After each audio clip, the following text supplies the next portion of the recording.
तो आइए स्टूडेंट, स्वागत है आपका विजय स्टडी पॉइंट में। और आज के इस वीडियो में मैं आप सभी को क्लास 10th हिस्ट्री अध्याय 1 यूरोप में राष्ट्रवाद के पार्ट 2 वीडियो लेकर आया हूं।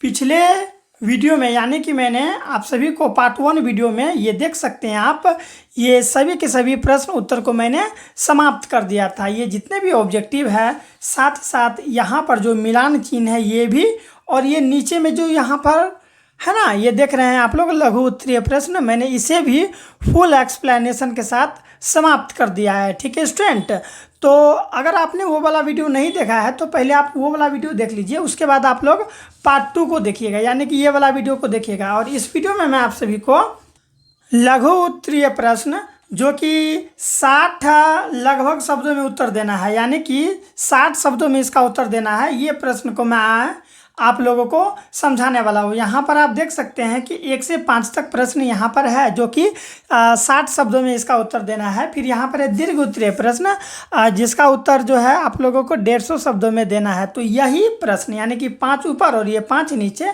10 प्रश्नों को मैं पूरा फुल एक्सप्लेनेशन के साथ अभी आपको समझाऊंगा। ठीक है स्टूडेंट, तो आइए अब हम सभी स्टार्ट करते हैं। लेकिन मैं आपको यही सजेस्ट करूंगा स्टूडेंट कि आप लोग पार्ट 1 को एक बार ज़रूर जाके देख लीजिएगा, ठीक है, तब जाके आपको ज़्यादा समझ में आएगा।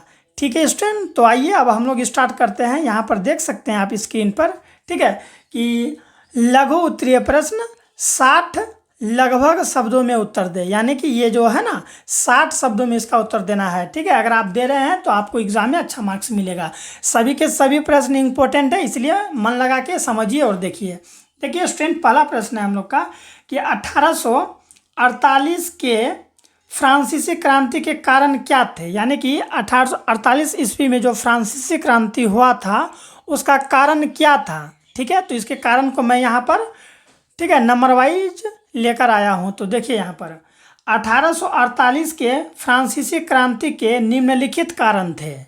ठीक है स्टूडेंट, कौन से कारण थे? तो निम्नलिखित का मतलब होता है कि नीचे लिखा हुआ है। पहला होगा कि लुई फिलिप की कमजोर नीति। ठीक है, 1848 में जो क्रांति हुआ था ना, उसका पहला कारण था लुई फिलिप की कमजोर नीति।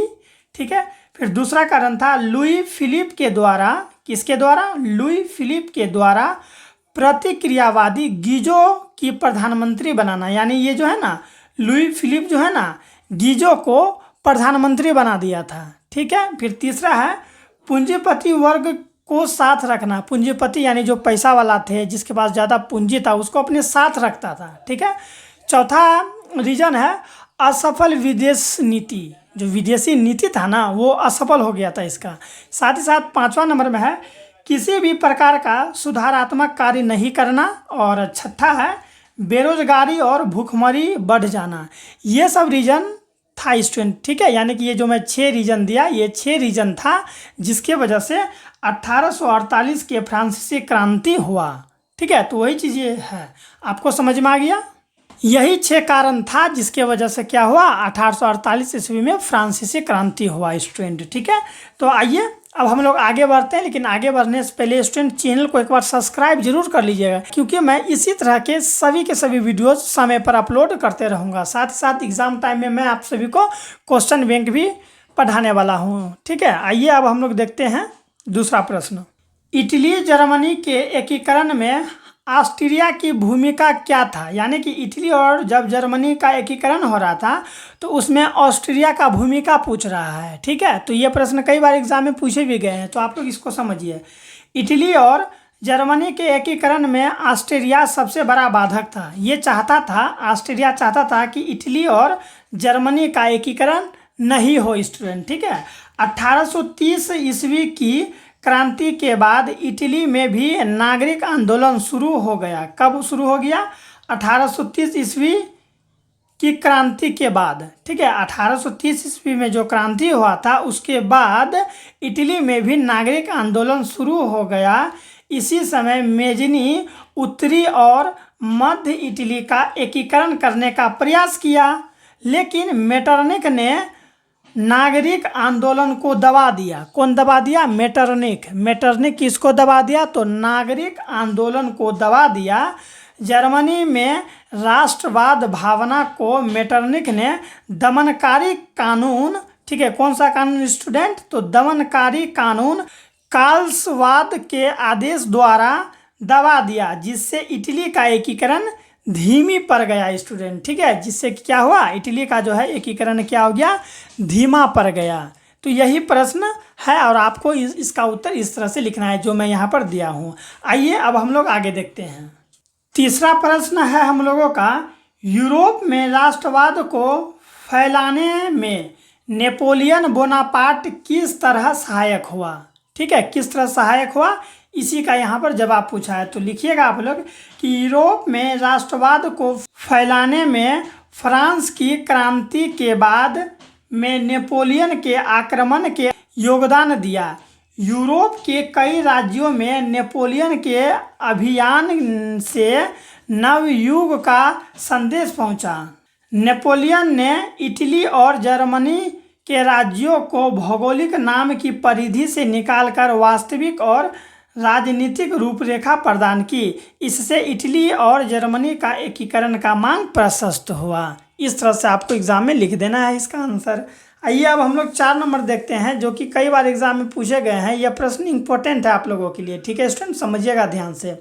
गैरिबाल्डी के कार्यों की विवेचना करें। गैरिबाल्डी कौन सा काम करते थे, इसी का विवेचना करने के लिए कहा गया है। तो समझिए, एक बार में ही समझ में आ जाएगा। गैरिबाल्डी पेशे से एक नाविक था। क्या था गैरिबाल्डी पेशे से, क्या था, तो एक नाविक था। गैरिबाल्डी सिसिली और नेपल्स पर आक्रमण कर वहां गणतंत्र का स्थापना किया। गैरिबाल्डी ने जब रोम पर आक्रमण की योजना बनाई तो काबूर ने रोम की रक्षा के लिए अपनी सेना भेज दी। क्या भेज दिया स्टूडेंट, अपनी सेना भेज दी। इस बीच गैरिबाल्डी की भेंट काबूर से हुई। गैरिबाल्डी की भेंट किससे हुई, तो काबूर से हुई और वह दक्षिणी इटली के जीते गए क्षेत्र विक्टर एमेनुएल को दे दिया। इस तरह गैरिबाल्डी के सहयोग से इटली का एकीकरण संभव हो पाया स्टूडेंट, ठीक है। तो ये अब है हम लोगों का 5वां प्रश्न कि विलियम प्रथम, एक यानी प्रथम, ठीक है, विलियम प्रथम के बगैर जर्मनी का एकीकरण बिस्मार्क के लिए असंभव था, कैसे। तो इसका जवाब लिखिएगा आप लोग कि विलियम एक जानता था कि ऑस्ट्रेलिया और फ्रांस को पराजित किए बिना जर्मनी का एकीकरण संभव नहीं है। जर्मनी के एकीकरण करने के लिए विलियम ने बिस्मार्क को अपना चांसलर नियुक्त किया। क्या नियुक्त किया, चांसलर नियुक्त किया। विलियम अगर बिस्मार्क को अपना चांसलर नहीं बनाता तो जर्मनी का एकीकरण संभव नहीं था स्टूडेंट। तो इस तरह से हम लोगों के जितने भी लघु उत्तरीय प्रश्न थे, यानी कि 5 लघु उत्तरीय प्रश्न, वो समाप्त होते हैं। अब आइए दीर्घ उत्तरीय प्रश्न में, ठीक है, यानी कि इसका जवाब आप लोगों को 150 शब्दों में देना है। और याद रखिएगा स्टूडेंट, परीक्षा में ये आप लोगों को 5 नंबर का पूछेगा, यानी कि अगर 1 पूछता है तो उस पर 5 नंबर मिलेगा, इसीलिए 1 गुना 5 यानी कि 5, ठीक है, समझ में आया। अगर आप 1 का जवाब देते हैं तो आपको 5 नंबर मिलेगा। तो ऑटोमेटिक है कि अगर वो आपको 5 नंबर देगा तो इसका हल भी यानी कि उत्तर भी लंबा होगा, ठीक है, यानी कि 150 शब्दों में इसका जवाब देना है। तो एक बार समझ लीजिए और एग्ज़ाम में कलम रुकना नहीं चाहिए, डायरेक्ट लिखते रहिएगा। तो यहाँ पर है कि इटली के एकीकरण में मेजनी, काबूर और गैरिबाल्डी के योगदान बताए। यानी कि जब इटली का एकीकरण हो रहा था तो मेजनी का, पहला मेजनी का, फिर काबूर का और गैरिबाल्डी का क्या योगदान था, इसी के बारे में पूछ रहा है। तो आप लोग इसको ऐसे लिखिएगा, पहले मेजनी के बारे में लिख दीजिए, फिर काबूर के बारे में लिख दीजिएगा और फिर गैरिबाल्डी के बारे में लिख दीजिएगा। हो गया एक एक करके, ठीक है। 150 शब्द पुराना है ना, तो आइए एक एक करके हम लोग समझते हैं। सबसे पहले हम लोग इटली के एकीकरण में मेजनी का योगदान को देखते हैं, ठीक है, समझिए यहाँ ध्यान से स्टूडेंट। चलिए यहाँ दिख रहा है ना आप लोगों को, चलिए आइए हम लोग बढ़ते हैं। यहाँ देखिए इटली के एकीकरण में मेजनी का योगदान क्या था। मेजनी साहित्यकार, गणतांत्रिक विचारों का समर्थक और योग्य सेनापति था। वो कौन था, समझ में आ गया, वो एक साहित्यकार और गणतांत्रिक विचारों का समर्थक था, ठीक है, साथ ही साथ एक योग्य सेना भी था। मेजनी का संबंध कार्बोनरी नामक गुप्त दल से था। मेजनी का संबंध किससे था, कार्बोनरी नामक गुप्त दल से था। 1830 में मेजनी उत्तरी और मध्य इटली का एकीकरण करना चाहा, लेकिन मेटरनिख ने नागरिक आंदोलन को दबा दिया। कौन दबा दिया? मेटरनिख ने नागरिक आंदोलन को क्या क्या स्टूडेंट तो दबा दिया, जिसके कारण मेजनी को इटली से पलायन करना पड़ा। क्या करना पड़ा? पलायन करना पड़ा। मेजनी ने 1831 में यंग इटली और 1834 में यंग यूरोप नामक संस्था का स्थापना किया। क्या क्या संस्था का स्थापना किया? और 1848 में मेजनी पुनः इटली आया और मेजनी इटली का एकीकरण कर गणराज्य बनाना चाहता था। लेकिन सार्डिनिया पिंडमाउंट का शासक चार्ल्स एल्बर्ट अपने नेतृत्व में सभी प्रांतों का विलय करना चाहता था। पोप इटली को धर्मराज बनाना चाहता था। इस तरह विचारों के टकराव के कारण इटली का एकीकरण का मार्ग अवरुद्ध हो गया और मेजनी पुनः क्या कर गया? तो पलायन कर गया। तो यहाँ तक हमने मेजनी के बारे में देखा। अब काबूर के बारे में देखते हैं, ठीक है, कि काबूर का क्या क्या योगदान था। चलिए आइए हम लोग देखते हैं। यहाँ पर देखिए स्क्रीन पर आप लोग इटली के एकीकरण में काउंट काबूर का योगदान के बारे में हम लोग जानते हैं। तो समझिए यहाँ पर सार्डिनिया पिंडमाउंट के शासक विक्टर एमेनुएल काउंट काबूर को प्रधानमंत्री नियुक्त किया।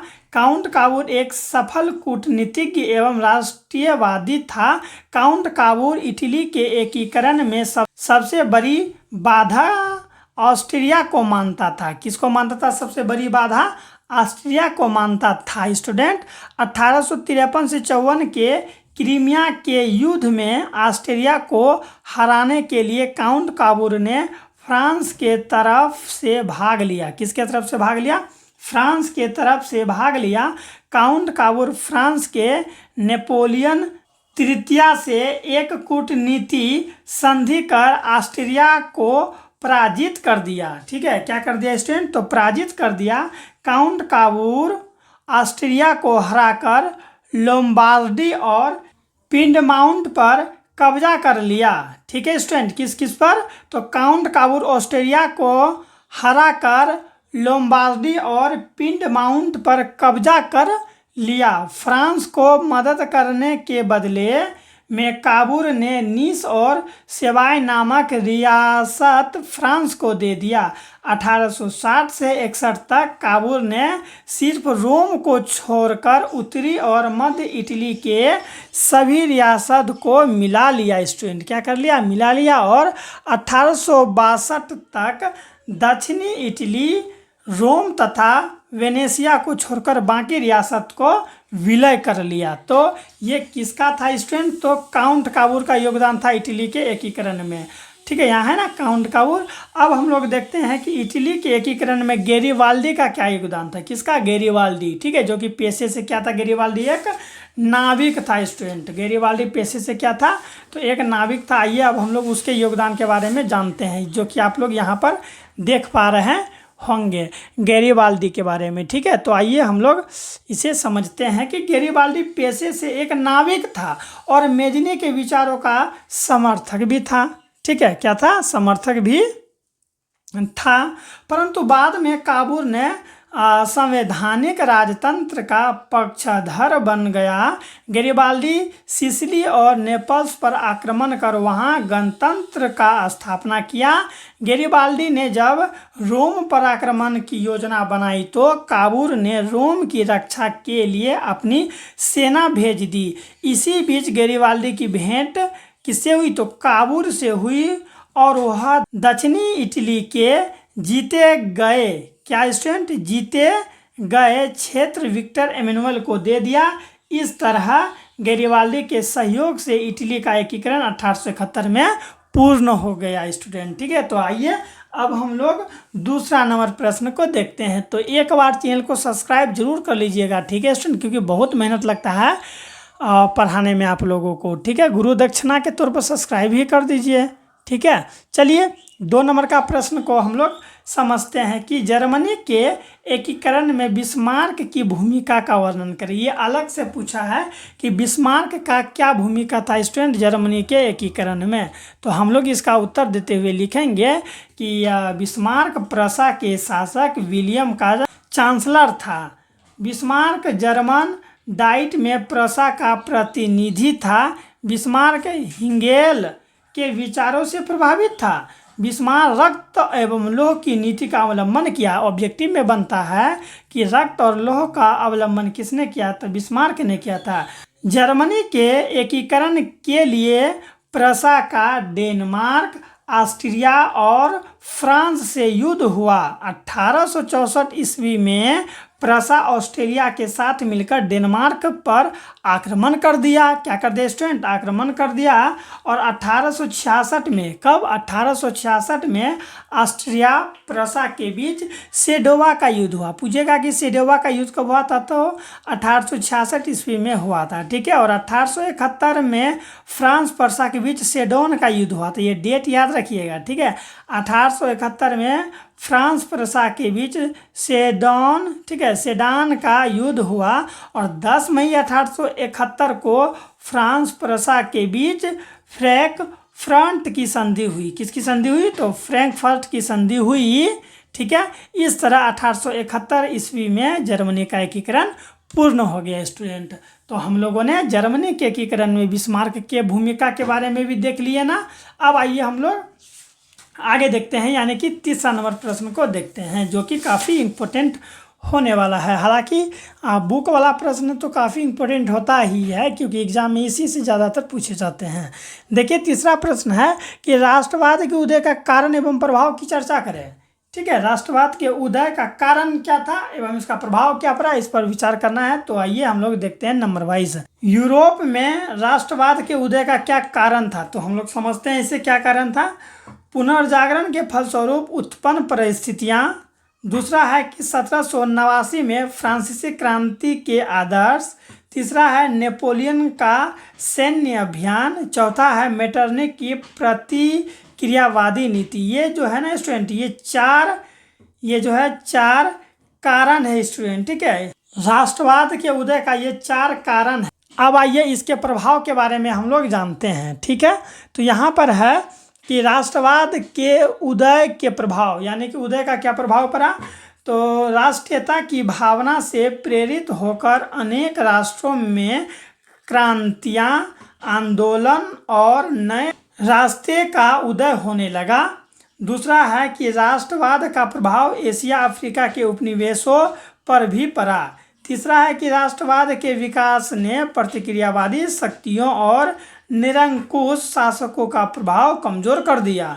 5 नंबर में है कि राष्ट्रवादी प्रवृत्ति ने साम्राज्यवादी प्रवृत्ति को बढ़ावा दिया। और हम लोग का 5वां है, ये चौथा था स्टूडेंट, और ये 5वां है, भारत भी यूरोपीय राष्ट्रवाद से प्रभावित हुआ।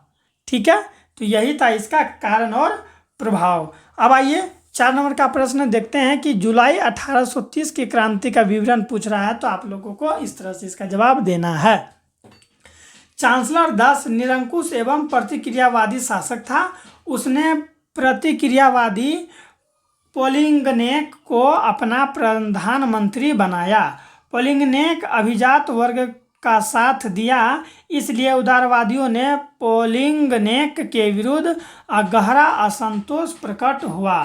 चांसलर दस ने इस विरोध के प्रतिक्रिया स्वरूप 25 जुलाई 1830 को 4 अध्यादेश के द्वारा उदार तत्वों का गला घोटने का प्रयास किया। क्या किया? गला घोटने का प्रयास किया।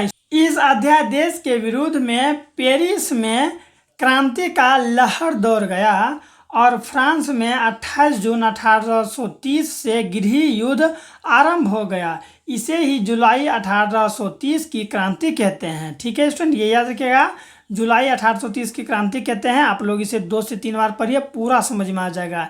इस क्रांति के बाद चांसलर दस को फ्रांस का गद्दी त्याग कर इंग्लैंड जाना पड़ा और बुर्बो वंश के शासन का अंत हो गया। ठीक है, तो इस तरह से हम लोग का 4 नंबर का होता है समाप्त। अब आइए 5 नंबर, जो कि हम लोग का एक अंतिम उत्तरीय प्रश्न होने वाला है। तो यूनानी स्वतंत्रता आंदोलन का संक्षिप्त संक्षिप्त विवरण पूछ रहा है। किसका? तो यूनानी स्वतंत्रता आंदोलन का संक्षिप्त में यानी कि शॉर्टकट में इसका क्या पूछ रहा है? तो विवरण पूछ रहा है। तो आप लोग इसका जवाब देते हुए लिखेंगे कि यूनानी तुर्की साम्राज्य के अधीन था। यूनानी किसके अधीन था? तुर्की साम्राज्य के अधीन था। यूनानियों ने तुर्की से अलग होने के लिए हितेरिया फिलायक नामक संस्था का स्थापना किया ताकि उससे क्या रह सके? अलग रह सके। इंग्लैंड, फ्रांस तथा रूस यूनान के स्वतंत्रता का पक्षधर था। 1821 ईस्वी में अलेक्जेंड्रिया चिपसिलांती के नेतृत्व में यूनान में विद्रोह शुरू हुआ। 1827 में लंदन में एक सम्मेलन हुआ जिसमें इंग्लैंड, फ्रांस तथा रूस तुर्की के खिलाफ तथा यूनान के समर्थन में कार्रवाई करने का निर्णय लिया। तीनों के, ठीक है, यहाँ देखिए आप लोग, तीनों की संयुक्त सेना नवारियनों की खाड़ी में तुर्की के खिलाफ एकत्र हुए और 1829 में एड्रियानोपोल की संधि हुई जिसके तहत यूनान को स्वायत्तता दिया गया। 1832 ईस्वी में कुस्तुनतुनिया की संधि के द्वारा यूनान को स्वतंत्र घोषित किया गया स्टूडेंट। तो इस तरह से हम लोग का पूरा होता है समाप्त। अगर अभी तक आपने मेरे चैनल को सब्सक्राइब नहीं किया है तो अंतिम में मैं यही कहना चाहूँगा कि सब्सक्राइब कर लीजिए सभी, ठीक है, physics, chemistry, biology, Hindi, English सभी के सब्जेक्टिव और ऑब्जेक्टिव प्रश्न आपको मेरे इस चैनल पर देखने को मिलेगा, इसलिए चैनल को एक बार सब्सक्राइब जरूर कर लें। ठीक है, मिलते हैं हिस्ट्री के अध्याय 2 में।